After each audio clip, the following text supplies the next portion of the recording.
고발 사주 의혹의 핵심 인물인 손준성 검사가 고위공직자범죄수사처에 소환돼 피의자 조사를 받았습니다. 이 공수처가 본격 수사에 착수한 지 2달 만인데요. 오늘은 또 다른 핵심 인물 김웅 의원도 소환될 예정입니다. 손효정 기자입니다. 고발 사주 의혹을 수사하는 고위공직자범죄수사처가 손준성 대구고검 인권보호관을 피의자 신분으로 소환했습니다. 공수처 관용차를 타고 청사에 들어온 손 검사는 취재진 앞에 모습을 드러내진 않았습니다.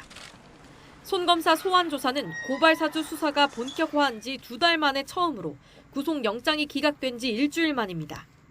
손 검사는 지난해 4월 대검 수사정보정책관으로 재직하며 범여권 인사들에 대한 고발장을 작성하고 야당에 전달하는 데 개입했다는 의혹을 받고 있습니다. 공수처는 고발 사주 의혹 제보자 조성은 씨가 김웅 국민의힘 의원으로부터 받은 텔레그램 메시지에 손준성 보냄을 결정적인 증거로 보고 있습니다. 당시 수사정보정책관실 소속 검사가 고발장과 함께 첨부된 이른바 제보자 X의 실명 판결문을 검색한 기록도 확인했는데 이를 바탕으로 지시나 관여 여부를 집중적으로 캐물은 것으로 전해졌습니다. 이와 함께 공수처는 손 검사 부하 직원이 필라테스 건으로 연락드립니다라는 문자 메시지를 손 검사에게 보낸 사실도 확인하고 이번 사건과의 연관성을 따져 물은 것으로 알려졌습니다. 해당 필라테스 업소 강사와 김웅 의원이 동명이인이라는 점에 주목해 일종의 암호가 아니냐고 의심하는 겁니다. 그러나 손준성 검사는 김 의원에게 고발장을 전달한 기억이 없다며 관련 의혹을 모두 부인한 것으로 전해졌습니다.